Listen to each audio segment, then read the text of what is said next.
2001 সালের মাঝামাঝি থেকে 2008 সাল পর্যন্ত 7.5 বছর জননেত্রী শেখ হাসিনা সরকারে না থাকায় তাদের এই অধিকার অন্ধকারে নিপতিত হয়।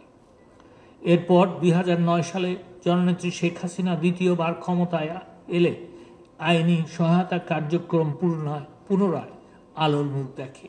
এই অভিযাত্রায় তার সরকার আইনি সহায়তা কার্যক্রম রাজধানী থেকে তৃণমূল পর্যায় পর্যন্ত সম্প্রসারণ করতে যুগান্তকারী বহুমুখী পদক্ষেপ নেন, যার মধ্যে অন্যতম হল ঢাকায় জাতীয় আইনগত সহায়তা প্রদান সংস্থার প্রধান কার্যালয় স্থাপনের মাধ্যমে 64টি জেলায় লিগ্যাল এইড অফিস স্থাপন। এরই ধারাবাহিকতায় আমরা উপজেলা ও ইউনিয়ন লিগ্যাল এইড কমিটি এবং চৌকি আদালত ও শ্রম আদালতে বিশেষ লিগ্যাল এইড কমিটি গঠন করি। শ্রম আদালতে শ্রমিক আইন সহায়তা সেল চালু করি।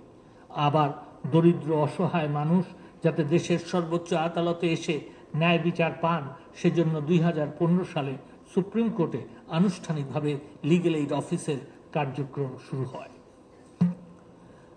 সরকারি আইনি সেবা প্রদান আরও বিস্তৃত ও সহজ করার লক্ষ্যে আমরা 2016 সালে জাতীয় আইনগত সহায়তা প্রদান সংস্থার প্রধান কার্যালয়ে টোল ফ্রি জাতীয় হেল্পলাইন 16430 চালু করেছি।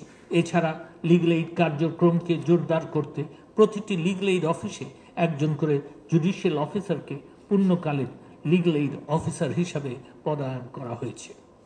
সম্মানিত উপস্থিতি, আপনারা জানেন মামলার সঠিক ব্যবস্থাপনার পাশাপাশি বিকল্প বিরোধ নিষ্পত্তি পদ্ধতি বা এডিআর মামলা জট নিরসনের সহায়ক একটি পন্থা হিসাবে বিশ্বব্যাপী স্বীকৃত।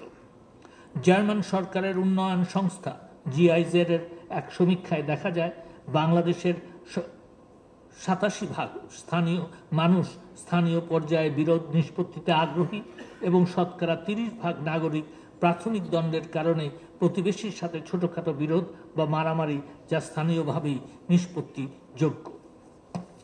এটি খুবই আশার কথা হলেও আমাদের স্থানীয় পর্যায়ে বিরোধ নিষ্পত্তির হার অতি নগণ্য।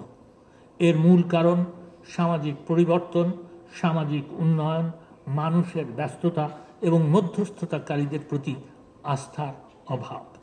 এমনই অবস্থার প্রেক্ষিতে বিবেচনা করে আমরা 2015 সালে আইনি পরামর্শ ও বিকল্প বিরোধ নিষ্পত্তি বিধিমালা প্রণয়ন করেছি এবং এতে লিগ্যাল এইড অফিসারদেরকে মধ্যস্থতা করার পর্যাপ্ত ক্ষমতা প্রদান করা হয়েছে। সুখবর হলো উক্ত ক্ষমতা প্রয়োগ করে লিগ্যাল এইড অফিসারগণ জুলাই 2015 সাল থেকে মার্চ 2024 সাল পর্যন্ত 1,10,436টি বিরোধ নিষ্পত্তি করেছেন। তারা যেহেতু বিচারক এবং আইনি বিধিবিধানের অধীনে মধ্যস্থতা করে থাকেন, তাই লিগ্যাল এইড অফিসগুলো এখন বিকল্প বিরোধ নিষ্পত্তিতে মানুষের আস্থার প্রতীকে পরিণত হয়েছে। এই আস্থা আমাদের ধরে রাখতে হবে, এই আস্থা আমাদের আরও মজবুত করতে হবে।